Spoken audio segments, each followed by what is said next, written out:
বাজে হচ্ছে সকাল 6টা। তো রেডি হয়ে নিয়েছি, দেখতেই পাচ্ছ। তো যাচ্ছি আজকে একটু ঘুরতে। তো কোথায় যাচ্ছি, কার সাথে যাচ্ছি, দেখতে থাকো। তো আমরা বেরিয়ে পড়েছি। সকালবেলা বেরোতে বা কোথাও ঘুরতে যেতে বেশ ভালোই লাগে, ওয়েদারটাও খুব ভালো থাকে। আর আজকে সকাল থেকে একটু মেঘলা মেঘলাই ছিল, খুব একটা রোদ ওঠেনি। অন্যান্য দিন এই টাইমে খুব রোদ উঠে যায়, সেই জন্য বেশ ভালোই লাগছে। চারিদিকটা ফাঁকা ফাঁকা, হাওয়া দিচ্ছে। তো আমরা যাচ্ছি হচ্ছে মায়াপুর। তো এখান থেকে অনেকটাই টাইম লাগবে যেতে, প্রায় সকালবেলা ফাঁকা বলে 2.5 ঘন্টা তো লাগবেই। তো আমরা 3 জন যাচ্ছি মায়াপুরে, ওই গাড়ি চালাচ্ছে আর পেছনে ওটা কাকিমা। তো সকালবেলা এত ভালো ওয়েদার, রাস্তাটা কি সুন্দর ফাঁকা ফাঁকা, বেশ গ্রামের ভেতর থেকে যেতে তো মানে দেখতেই এত ভালো লাগে। তার মধ্যে 2-1 ফোঁটা বৃষ্টিও পড়ছিল, বাট বেশ গরম ছিল। তো যেতে যেতে প্রায় অনেকটা জোরেই বৃষ্টি নেমে যায়, তখন মানে এসিটা বন্ধ করে জানলাটা নামিয়ে দিয়েছিলাম, বেশ ঠান্ডা হাওয়াও দিচ্ছিল। বাট সারাদিন আর কোনো বৃষ্টি হয়নি, এইটুকু টাইমটাই বৃষ্টিটা ছিল। সো হাই গাইজ, তো আমরা সকাল সকাল বেরিয়ে পড়েছি। আমাদের একটা প্ল্যান হয়েছিল একটা জায়গায় যাওয়ার বন্ধুরা মিলে, তো সেই জায়গাতে যাওয়ার জন্য তো চলো আমরা বেরিয়ে পড়েছি। বেরিয়ে ট্রেনে উঠে গেছি। উঠে তো এই সবার ঘুম পাচ্ছিলো, ভোর ভোর বেরিয়েছি তাই। তো তারপরে এত খিদে পেয়ে যাচ্ছিলো যে কি বলবো, তো তাই যা পেয়েছি তাই খাচ্ছিলাম ট্রেনের মধ্যে। ছোলা ঘুগনি যা পেয়েছি তাই খেয়ে নিয়েছি। তো তারপর লাস্ট অবধি আমাদের স্টেশন এসে গেছে। তো এসে যাওয়ার পর আমরা এই স্টেশন দিয়ে হাঁটছি এখন। আমাদের স্টেশনের নাম ছিল হচ্ছে দেউলটি। তো দেউলটির দিকে তারপরে আমাদের টোটো করে যেতে হবে হচ্ছে আমাদের রিসর্টে, যেটা আমরা বুক করেছিলাম। আমরা ঢুকে গেছি রিসর্টের ভেতরে। খুব সুন্দর মানে পুল আছে, দেন একটা ছোট্ট পুকুর মতন আছে। তো যাই হোক, আমরা এখন যাচ্ছি হচ্ছে আমাদের রুমের দিকে, যেখানে আমাদের রুম দেওয়া হয়েছে। আর তো এই যে হলো আমাদের রুম, এর বাইরেকার ভিউ, ভেতরের ভিউ নিতে আমি ভুলে গেছিলাম। তো যাই হোক, এক্সাইটমেন্টে আমি সব ভুলে গেছি। তো যাই হোক, আমি বাইরেকার একটা ভিডিও করেছিলাম, তো সেটাই আমি তোমাদের সাথে শেয়ার করছি। আর এই হলো আমাদের পুল। তো তারপরে আমরা এই পুলে এখন ঝাঁপাতে যাব। ফাইনালি আমরা পৌঁছালাম, 2.5 ঘন্টার মধ্যেই পৌঁছে গেছি। আর এটা হচ্ছে ইস্কন মন্দির, যেটা এখনও তৈরি হচ্ছে, কমপ্লিট এখনও হয়নি পুরোটা। তো তারপরে আমরা গাড়ি পার্কিং করে যাচ্ছি গদা ভবনের দিকে। ওখান থেকেই খাবারের কুপনটা তাড়াতাড়ি করতে হয়। তো চলে এসেছি আমরা গদা ভবনে। এখান থেকে আগে খাবারের কুপনটা করব, তারপরে একটা রুম নেব, না হলে সারাদিনের ব্যাপার এই গরমের মধ্যে।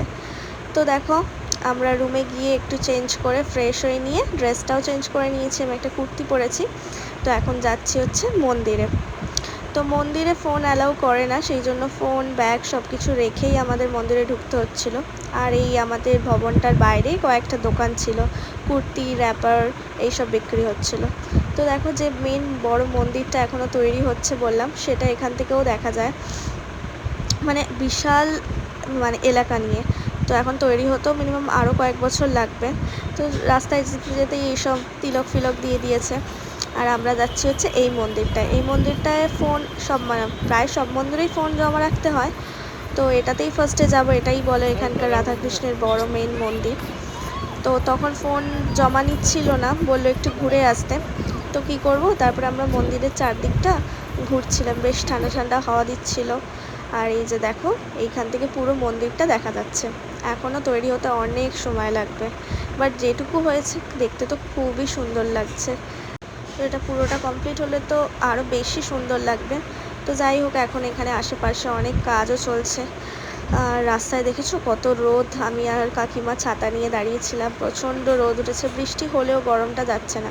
তারপরে এখানে দেখলাম যেতে যেতে একটা কিছু শো হচ্ছে, তো সেই ঠাকুরেরই কোনো একটা জিনিস। তো বললাম যাওয়া যাক, একটুখানি টাইমটাও কাটবে।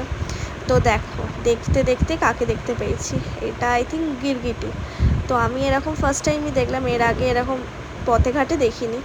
তো দেখো কিরকম দেখতে, কতটা বড় লেজ। আমি মানে কাছে যেতেই কিরকম পেছন ফিরিয়ে গাছের ওপর ঝাঁপিয়ে পড়লো। তো যাই হোক, আমরা শোয়ের টিকিটটাও কেটে নিয়েছি, 40 টাকা করে ছিল টিকিট পার পারসন। তো যাই হোক, তো ভেতরে ক্যামেরা করতে পারিনি। তো চলো ভেতরে গিয়ে দেখি কিরম কি হয়। তো ফাইনালি আমরা এখন পুলের দিকে যাচ্ছি। এই যে সবাই রেডি হয়ে গেছি আমরা। ও বাবা, এখানে কত প্রেম, কত প্রেম! এখানে হঠাৎ হঠাৎ প্রেম দেখা যায় এদের মধ্যে। আরে বাবা, We are ready for this. আমরা রেডি। এই যে সরলা বিবাহিত, এই যে সরলা আমাদের বিবাহিত। তো আমরা এখন পুলের দিকে যাচ্ছি, তো চলো যাই। আমার শ্রাগ আনতে গেছে। আমি তোমাকে একদম ঠিক আছে। Thank you baby, thank you baby. এই আমি জলে নেমে পড়েছি, নেমে দেখতেই পাচ্ছ লাফালাফিও করতে শুরু করে দিয়েছি। এই গরমে এত বড় একটা পুল পেয়ে প্রচণ্ড খুশি হয়ে গেছি। আমার এক্সপ্রেশন দেখে যদিও বা বুঝতে পারছো তোমরা সবাই। তো যাই হোক, তো সবাই মিলে জলের মধ্যে লাফালাফি করার পর এই ফটো তুললাম কতগুলো। তারপরে আমরা যে যার মতন রুমে চলে গেছি। রুমে এসে আমরা প্রচণ্ড টায়ার্ড হয়ে গেছি, দেখতেই পাচ্ছ মাথা পুরো ভিজে একদম একাকার হয়ে গেছে, কালোও হয়ে গেছি। বাট যাই হোক, এই আমাদের ডিনারও লাঞ্চও এসে গেছে। এখানেও সবাই খেতে বসে গেছে, এই যে। আর এখানে এই মেয়েটা শুয়ে রয়েছে। চলো লাঞ্চটা করে নিই। ভিতরে খুব ভালোই লাগলো, একটা ঠাকুরেরই শো চলছিল। তো সেখান থেকে বেরিয়ে এত গরম যেহেতু একটু আখের রস খেতে দাঁড়ালাম।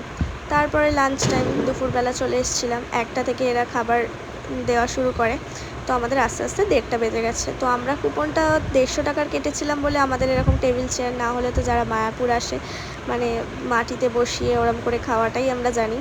তো যাই হোক, এখানে 150 টাকার কুপনটা একটু আলাদাভাবে চেয়ার টেবিল এসি রুমে বসিয়ে তো খুব সুন্দর থালার ওপর কলা পাতা দিয়ে ছোট ছোট বাটি দিয়ে দিয়েছে। তো যাই হোক, খাওয়া দাওয়া হয়ে গেছে। তারপরে একটু বাইরেটা এলাম, দেখো কত সুন্দর সুন্দর ফুল ফুটেছে। গরমের জন্য ফুলগুলোও কেমন একটা নেতিয়ে পড়ছে। তো যাই হোক, চলো আজকের মতো ঘোরা শেষ, এবার বাড়ি যাওয়ার পালা। তো আবার ড্রেসটা চেঞ্জ করে যেটা পরে এসেছিলাম সেটা পরে নিলাম। তো গাড়ি যেতে যেতে আমরা একটু এখানে মৌচাকে দাঁড়ালাম চা খাওয়ার জন্য। চাটা খেয়ে দেন বাড়ি যাবো, টাটা। সন্ধ্যাবেলা ঘুম থেকে উঠে একটুখানি টিভিতে গান চালিয়ে নাচানাচি করছিলাম। তো এটা হচ্ছে পরের দিন সকালে আমাদের বাড়ি যাওয়ার টাইম হয়ে গেছিলো।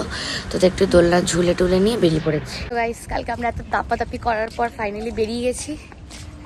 বেরিয়ে এই যাচ্ছি এখন বাড়ির দিকে। তো চলো যা যাক। এই তো সবাই রেডি হয়ে গিয়েছে। ইশিকা টাকা, বাকি সবাই রেডি। চলো যাওয়া যাক।